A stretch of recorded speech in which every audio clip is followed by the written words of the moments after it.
It was a regular afternoon at Danvers High School. Most students had already left, and the hallways were quiet. But inside a second-floor bathroom, something terrible was happening. A well-loved teacher had just finished her last class of the day. She had no idea that one of her students was watching her, waiting for the right moment. Minutes later, security cameras caught something strange. Him walking out, hood up, hands covered in blood. He moved through the school like nothing had happened, casually talking to classmates, grabbing his things, and disappearing into the night. No one knew the dark secret he had just left behind. Not yet.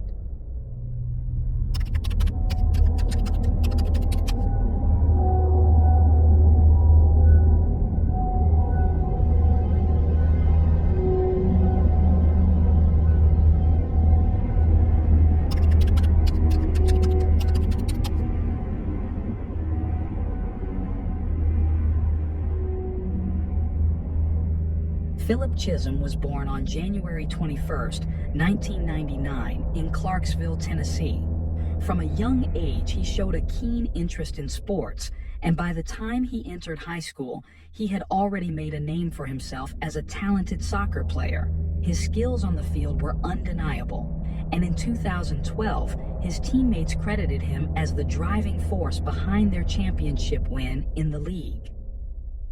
To those around him, Philip seemed like a friendly yet reserved young man. No one suspected that beneath his quiet demeanor, he was battling deep personal struggles. Philip's home life was far from stable. His father, a former military officer, had succumbed to alcoholism and frequently subjected him to both physical and emotional abuse. Heated arguments with his wife, Diana Chisholm, were a regular occurrence. By the fall of 2013, the tension had reached a breaking point, and the couple decided to separate. Philip was uprooted from the life he knew and moved with his mother to a small town in Massachusetts, while his father relocated to Florida. As part of their divorce agreement, his father was only permitted limited visitation with Philip. Practically overnight, his world had changed completely. Adjusting to a new environment proved difficult for Philip. Already introverted, he struggled to find his place at his new school. Socializing didn't come easily to him, but over time, he began to open up. He gradually integrated into school life, even trying out for the basketball team. Though he made friends, he was selective about whom he spent time with, limiting his conversations in class to only a few people he deemed trustworthy. His quiet, withdrawn nature led many to see him as a reserved but otherwise normal teenager. He stayed away from alcohol and drugs, never drawing much attention to himself. However, beneath the surface, trouble was brewing. Philip found academics particularly challenging. Rather than engaging with his lessons, he often retreated into his own world, sketching in his notebook and listening to music instead of paying attention in class. It was during this time that he crossed paths with Colleen Ritzer, one of the most beloved teachers at the school. Known for her ability to connect with students, Colleen had dreamed of becoming a teacher from a young age.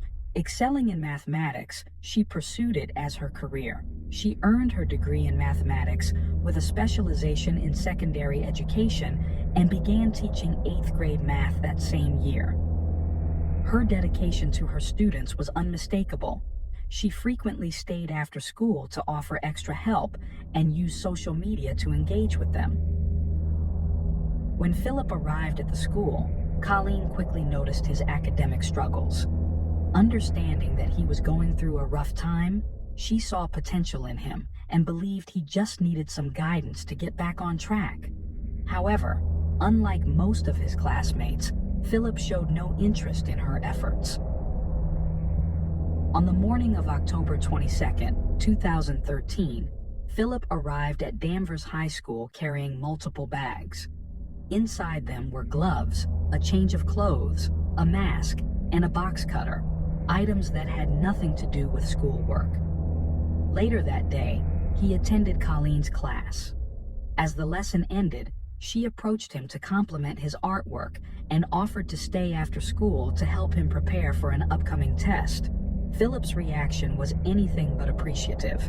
Instead, he erupted into an angry outburst.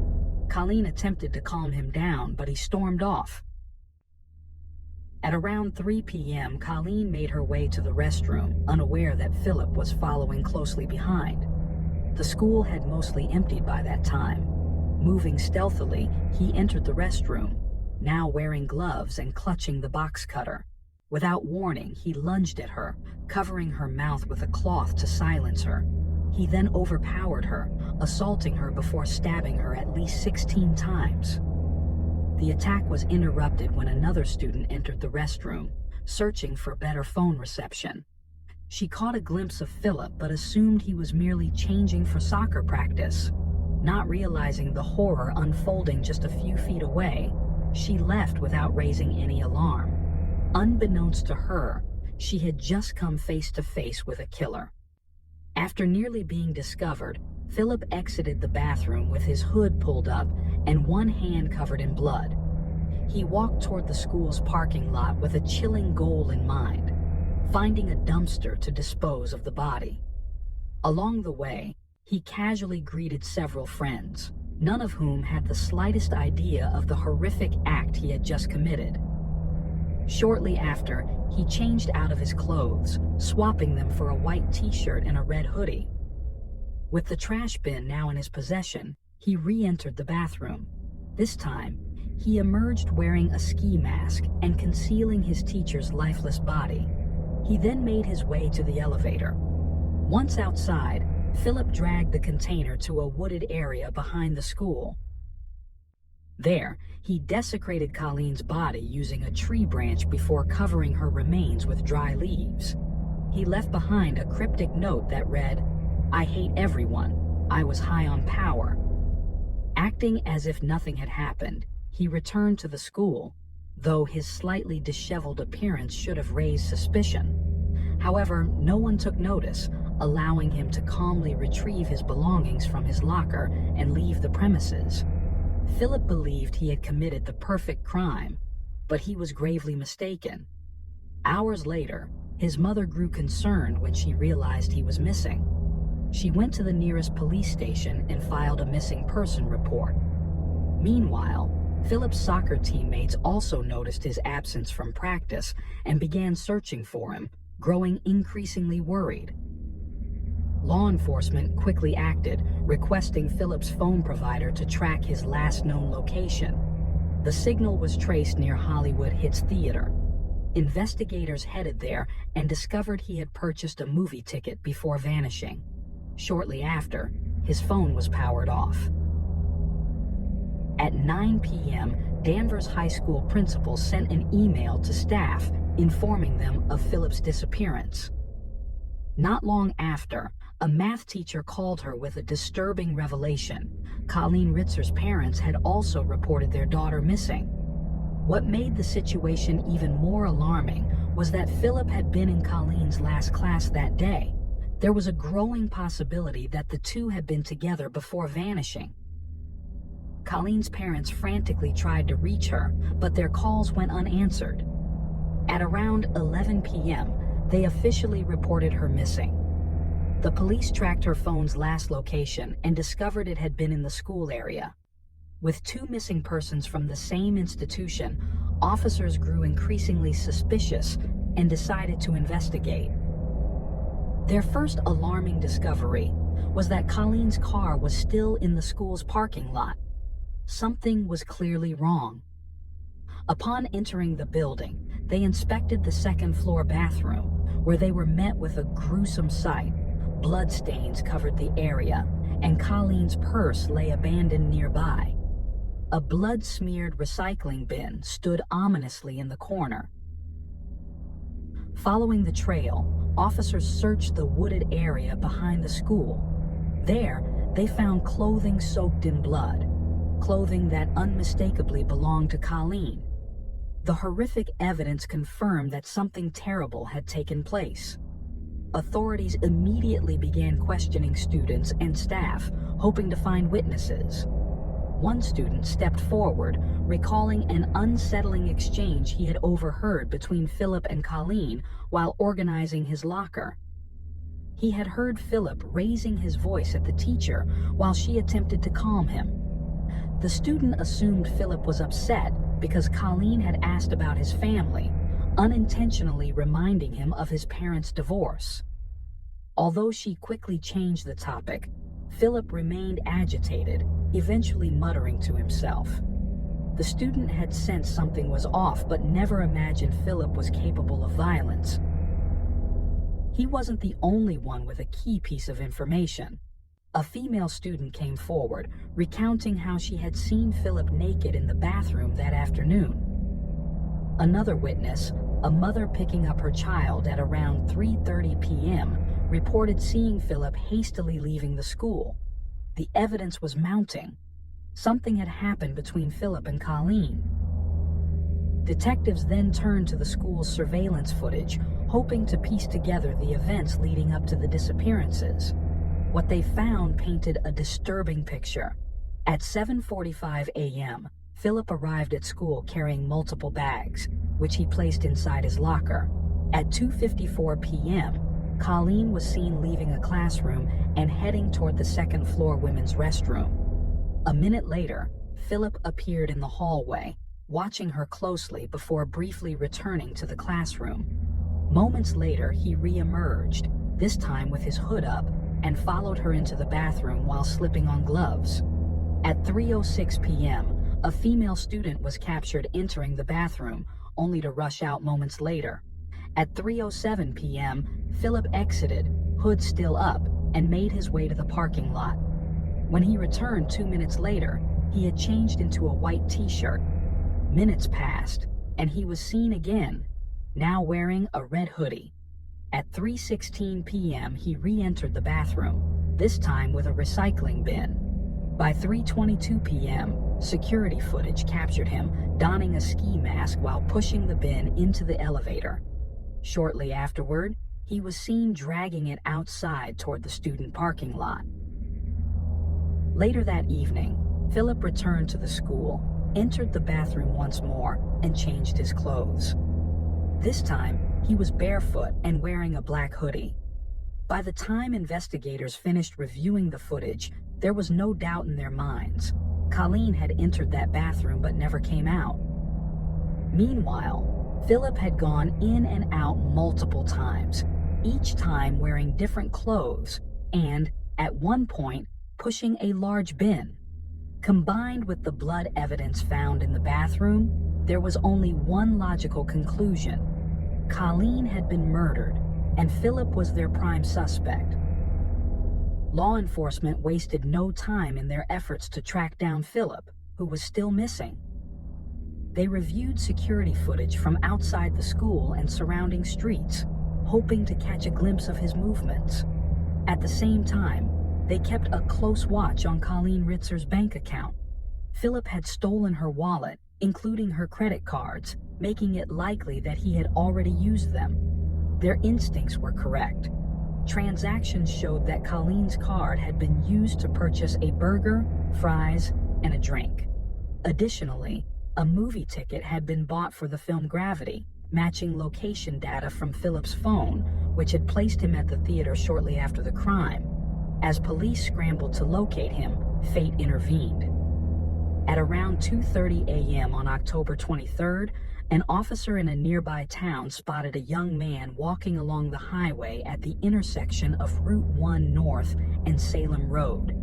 It was Philip, wandering aimlessly with no clear destination. The officer recognized him from the missing person alert and stopped to question him. Upon searching the teenager, the officer discovered Colleen Ritzer's credit card and driver's license. But that wasn't all. Philip's pants were still stained with blood. He was immediately taken into custody and brought to the local police station. When officers searched his backpack, they found Colleen's purse, her underwear, and a box cutter covered in dried blood. Even more disturbingly, traces of semen and blood were discovered on Philip's own underwear. When asked about the source of the blood, Philip responded coldly, "It's from the girl," referring to his teacher with eerie detachment. He showed no sign of remorse. Without hesitation, he also told police that she was buried in the woods. At 3 a.m., a team of officers arrived at the wooded area behind Danvers High School. After searching for some time, they noticed a pile of leaves and debris. Initially, it seemed unremarkable, but just as they were about to leave, an officer spotted a thumb with pink nail polish peeking through the dried leaves. Lifting the foliage, they uncovered a horrifying sight. Colleen's lifeless body lay on her back, her throat slashed, and a tree branch violated her remains. Her face and body bore signs of severe trauma. Nearby, officers found a pair of white gloves, soaked in blood, along with a handwritten note that read, "I hate everyone." Colleen's remains were swiftly transported for forensic examination. The autopsy confirmed that she had sustained 16 stab wounds and had been sexually assaulted twice. Philip was immediately charged with aggravated assault, armed robbery, and first-degree murder. He was held without bail. That same morning, on October 23rd, police visited Philip's mother at the apartment she had moved into after leaving Tennessee following her divorce. Visibly distressed, she admitted that the separation had been difficult for both her and her son. Later, through Philip's attorney, she issued a statement expressing her condolences to Colleen's family. Philip's uncle, however, took a different stance. He speculated that something must have provoked his nephew, arguing that teenagers often get angry and that Philip was only 14 years old. He went on to describe him as a storybook child with a perfect family, seemingly downplaying the severity of his actions. Philip's former soccer coach expressed a similar sentiment, stating that he wanted to know the whole story before passing judgment on the teenager. Meanwhile, Rayleigh Doyle, a schoolmate, struggled to make sense of the tragedy. She expressed disbelief, saying she couldn't understand why anyone would harm Colleen, whom she described as kind-hearted and compassionate. Colleen's family, deep in mourning, was equally devastated. On October 28, 2013, the community gathered to say their final goodbyes at her funeral, held at St. Augustine Church. The service was deeply emotional, drawing nearly 1,000 attendees, including 400 of Colleen's students from Danvers High School. Many wore pink, her favorite color. Outside the church, pink flowers adorned the entrance as a symbol of the love and admiration she had inspired in those who knew her. Gina McDaniel, Colleen's cousin, spoke with deep emotion about how the sheer number of people gathered at the funeral was a testament to the impact Colleen had on her community. She reflected on how, despite her short life, Colleen had left an indelible mark on education, inspiring countless students through her dedication and passion for teaching. Gina also highlighted Colleen's deep love for her siblings and her unwavering commitment to being a great friend and mentor.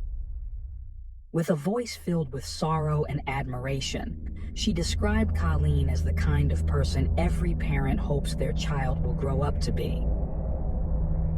Reverend Peter Gregory offered words of comfort, urging those in attendance to shift their focus from the tragic way Colleen's life ended to the meaningful and purposeful way she had lived.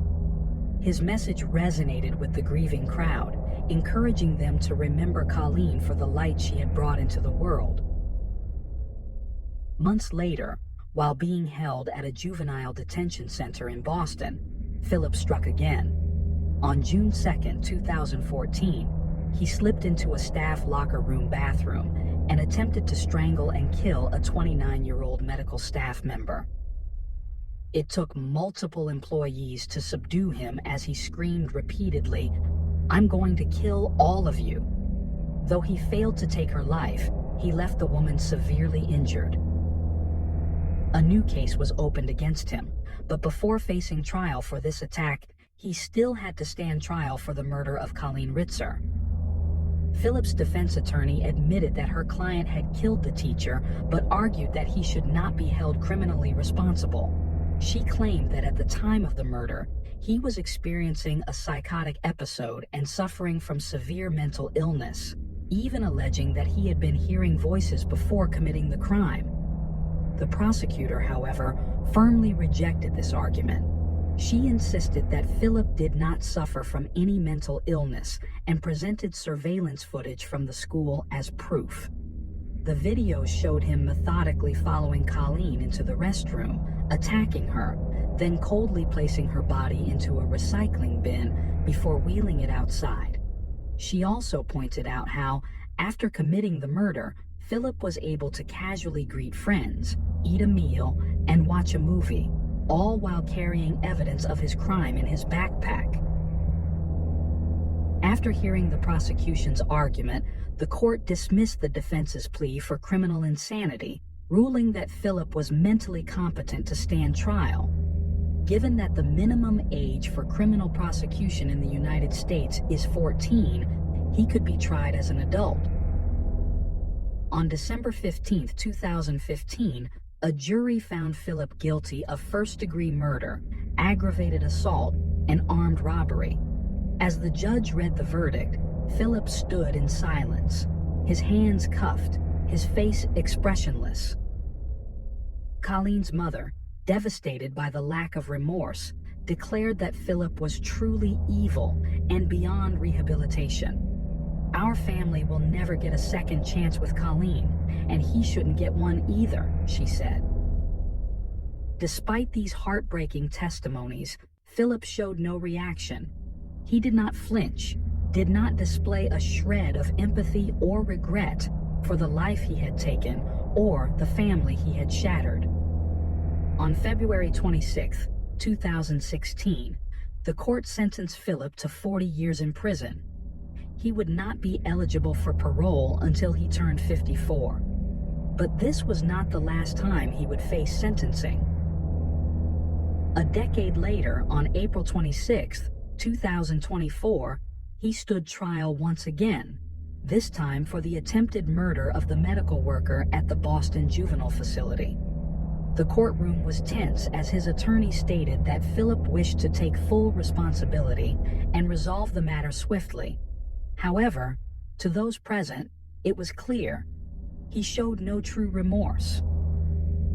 The medical professional he had attacked described Philip in unflinching terms, calling him a monster and a remorseless killer.